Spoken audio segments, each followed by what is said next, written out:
अस्सलाम वालेकुम, this is दानी फ्रॉम दानिश मोटो व्लॉग्स। इस वक्त आपके सामने आप देख सकते हैं मेरे पास मेरा अपना CB150F खड़ा हुआ है और बहुत ज़्यादा मुझे कमेंट्स आ रहे थे इस बाइक के कि ये बाइक इतना ज़्यादा क्यों भागता है, इसमें ऐसे क्या आपने चीज़ें करवाई हैं, कौन सी ऐसी चीज़ें हैं, कौन सी ऐसी मॉडिफिकेशन है जिस वजह से ये बाइक ज़्यादा भागता है। तो मैं आपको बताता चलूँ, ये बाइक टोटली मेरा स्टॉक है, इसमें कुछ भी ऐसी चीज़ें चेंज नहीं करवाई हुई और ये 2021 मॉडल है। ठीक है, मेरा बाइक 3 साल इस वक्त ये पुराना बाइक है और आप देख सकते हैं कंडीशन आपके सामने है, साफ़ सुथरा रखा हुआ है। इसको साफ़ सुथरा किस तरह रखते हैं वो भी मैंने आपने मेरी वीडियो देखी होगी उसमें कि कैसे इसको साफ़ रख सकते हैं। हम चलते हैं कि इस बाइक के अंदर इश्यूज़ क्या हैं कि जो आपको मिलते हैं। इशू अमूमन इतने ज़्यादा तो नहीं है, 2-3 इशू हैं वो मैं आपसे शेयर करूंगा और होनेस्ट होंगे, कोई इसमें झूठ वाली बात नहीं होगी।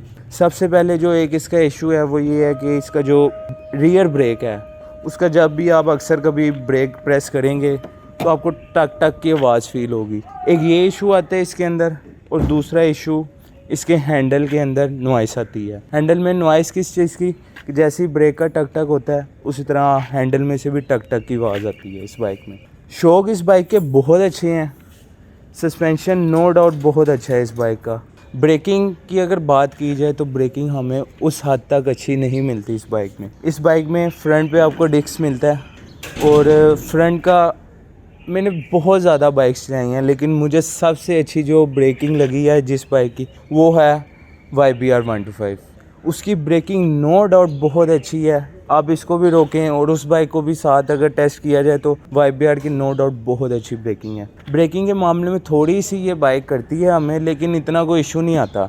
और ग्रिप की अगर बात की जाए तो मैंने इसके स्टॉक टायर ही रखे थे और स्टॉक को मैंने ट्यूबलेस करवा दिया था।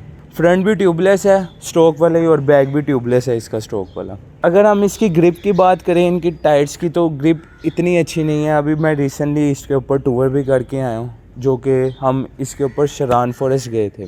Performance wise, engine wise no doubt बहुत अच्छी बाइक है, लेकिन इसके इंजन के अंदर भी एक इशू है, ऑयल कम करती है ये। और अमूमन मेरा बाइक नहीं, मैंने जितने भी बाइक्स देखी हैं इसकी मैंने सर्च भी की थी, सर्च में भी यही चीज़ मुझे पता लगी है कि ये बाइक 100 से लेकर 200 ml तक ये बाइक अपना ऑयल कम करता है।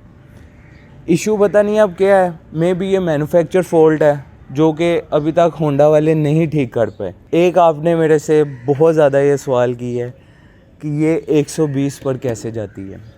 120 पर जाने का कोई इसमें आपको मॉडिफिकेशन की ज़रूरत नहीं है, बाइक आपका फुली ट्यून्ड होना चाहिए जैसे आप करवाते हैं इसको ट्यून। मेन इसको जो 120 पे लेकर जाने का तरीका है ना, अक्सर आपने देखा होगा जब मैं GoPro पे वीडियो बना रहा होता हूँ तो मैं अक्सर इस तरह नीचे को झुक जाता हूँ। ये बेसिक है, एरोडायनेमिक है इसके। जैसे ही आप इस बाइक पे नीचे लेटेंगे, हल्का सा आप लीन इस तरह नीचे को झुकेंगे, ये बाइक ऑटोमेटिकली अपनी स्पीड को बढ़ा देता है। अक्सर आपने देखा होगा कि जब मैं जैसे ही नीचे लेटता हूँ ये 100 से फ़ौरन नीचे को 120 की तरफ जाता है। उसकी मेन रीज़न यही है कि आप इस पर ट्राई लाजमी करना है। आपने हल्का सा बिल्कुल इसके नीचे लग जाना है। आप देखेंगे, अगर कहते हैं तो मैं आपको दिखाता हूँ कैसे इस पर होना है। ये आप बाइक पे बैठे, आपने सिंपली बाइक पे बैठ के जब आप चला रहे होंगे ना स्पीड में, आपने ये पोस्चर अपना अप्लाई कर लेना और आपको ऑटोमेटिकली फ़ील हो जाएगा कि ये बाइक कितने पे जाता है।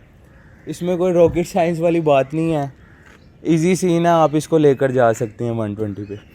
दूसरा एक और इसके अंदर तरीका है, वो ये है कि अक्सर आपके कोई आगे बाइक लग रहा हो तो आप अगर अगली बाइक इस तरह जा रही है आपके आगे है अगर, तो आपने सिर्फ उसकी हवा को कैच करना है, आप ऑटोमेटिकली उसकी स्पीड को कैच कर लोगे। और इसके अंदर रिस्क होता है थोड़ा, आपने ध्यान लाजमी रखना है कि अगला बंदा ब्रेक ना मार दे, आप उसके अंदर फिक्स हो जाएं, ऐसी चीज़ें नहीं करनी। अमूमन ये बाइक की पिक बहुत ज़्यादा है, लेकिन मुझे रिसेंटली एक इशू भी आ रहा था इसके अंदर। इशू ये था कि ये जैसे ही 120 पे जाता था तो मिसिंग करना स्टार्ट हो जाता था। वो अल्हम्दुलिल्लाह अब इशू सॉल्व करवाया, वो भी मैं आपको लाजमी बताऊंगा। ऐसी आपको इन्फॉर्मेटिव वीडियो मिलती रहेंगी मेरे चैनल पे। मेन क्वेश्चन वो ये मुझे आता है कि इस बाइक की फ्यूल एवरेज क्या है। कमेंट्स मैंने पढ़े थे, वो कहते हैं कि ये 45 देती है, 40 to 45। सब झूठ है भाई, मैं अभी रिसेंटली टूर करके आया हूँ इस बाइक पे, और ये मेरा फुली ट्यून्ड बाइक है। इसमें आप कह नहीं सकते कि ये किसी अनाड़ी मैकेनिक से हुआ है, अच्छे मैकेनिक से ये ट्यून्ड हुआ है बाइक। और इस बाइक में मुझे पूरे के पूरे टूर पे सिर्फ़ और सिर्फ 35 की एवरेज दी है। इससे ऊपर ये बाइक ने एवरेज, क्योंकि अमूमन हम चलाते भी इसको 180 90, इससे हम स्लो स्पीड में नहीं चलाते बाइक को, तो उसमें मुझे एवरेज इसकी 35 मिली थी, इससे ज़्यादा की एवरेज नहीं मिली।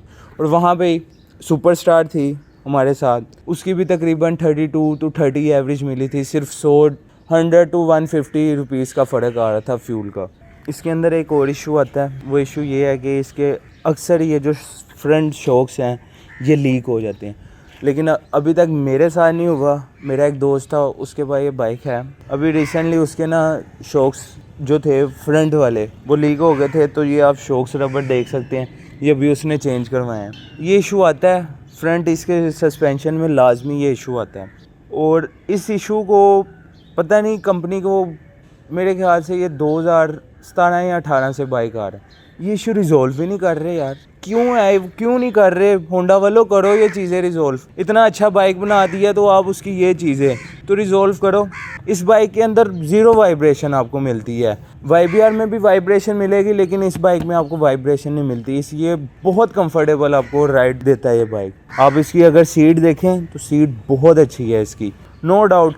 टूरिंग पे लेकर जाना है आपने, सिटी राइड्स में चलाना है, बेस्ट बाइक एवर। आप इसको जहाँ मर्जी ले जाओ, आपको मैं कहता हूँ हर जगह पे ये साथ ज़रूर देगा। लास्ट एक इसका आखिरी इशू आपको बता दूँ इस बाइक के अंदर, वो ये है कि आप अक्सर कभी भी नॉर्दर्न एरियाज़ में अगर इस बाइक को लेकर जाए ना, जैसे ही आप अगर किसी जगह पे जाते हैं ना जहाँ पे ऑक्सीजन लेवल कम हो जाता है, वहाँ पे ये बाइक मिसिंग स्टार्ट कर देता, अपनी पावर पूरी नहीं देता। ये एक इशू है इसके अंदर, और ये कंपनी से इशू आ रहे हैं, और इसका अभी कोई भी हल नहीं है। लेकिन इंशाल्लाह इन फर्दर वीडियोस जो मेरी आएंगी, मैं उसके अंदर आपको लाजमी बताऊंगा कि इस इशू को रिजॉल्व कैसे करते। कंपनी वालों ने तो नहीं करना, लेकिन मुझे इसका इशू का हल पता है कि ये इसका क्या हल होगा। अगर मेरी ये वीडियो चलती है तो मैं आपको लाजमी बताऊँगा कि ये कैसे रिजॉल्व हो सकते हैं इशू। ऑयल की बात है, ऑयल का भी बहुत सारे लोग पूछ रहे थे कि इसके अंदर ऑयल कौन सा आप डालते हैं। मैंने बेसिक स्टार्टिंग से इसमें रखा था लिक्विड ऑयल ही, लेकिन अब आगे ना मुझे मेरा एक फ्रेंड है बहुत अजीज़ है, उनके पास भी यही बाइक है, उन्होंने कहा था यार आप हेवलिन ट्राई करो। हेवलिन लोकल नहीं, इम्पोर्टेड की बात की थी। अब मैंने इसके अंदर इम्पोर्टेड हेवलिन डलवाया 1040। 1030 जो होंडा का अपना है वो मैंने स्टार्टिंग से इसमें नहीं यूज़ किया था। मैंने इसमें शुरू से लिक्विड मोइली 1040 स्टार्ट किया था। जब ये बाइक मैंने निकलवाया था शोरूम से, तब मैंने सिर्फ वही चलाया था, थोड़ा सा जो उसके अंदर डला होता है 1030। उसके बाद मैं इसको स्विच कर गया था लिक्विड मोइली पे। अब हेवलिन पे हूँ मैं इस टाइम, और मुझे अच्छी परफॉर्मेंस मिल रही है हेवलिन की भी। कोई मुझे किसी भी किस्म का इशू नहीं आ रहा है इस बाइक में। मैंने मेंशन नहीं किया अभी तक कि जब भी CB पे 2 बंदे बिठाओ ना और टूर पे जाओ तो CB बहुत ज़्यादा अंडर पावर हो जाती है यार। बेसिक ये है OSC इंजन, OSC में ये चीज़ें आती हैं। जब आप इसको डबलिंग पे चलाओगे तो ज़ाहिरी बात है वेट ज़्यादा हो जाता है बाइक पे, तो ये इशू आते हैं। लेकिन अगर आप इसको सिंगल चलाएं, सिंगल पर्सन के लिए ये बाइक आपको बहुत ज़्यादा परफॉर्मेंस देता है। खैर ये बाइक का मेरा रिव्यू था, अगर आपको पसंद आया हो तो लाजमी इसको like and subscribe my channel. अब सब्सक्राइब नहीं यार करते मेरे चैनल को। मैं अक्सर देखता हूँ मेरी वीडियोस जो है ना वो अमूमन यही होती हैं कि लोग देख लेते हैं, वो सब्सक्राइब नहीं कर रहे मेरे चैनल। तो यार काइंडली ये आप ही के लिए बनवाते हैं हम वीडियोस, तो इसको लाइक भी करें और सब्सक्राइब भी करें चैनल को, ठीक है भाई।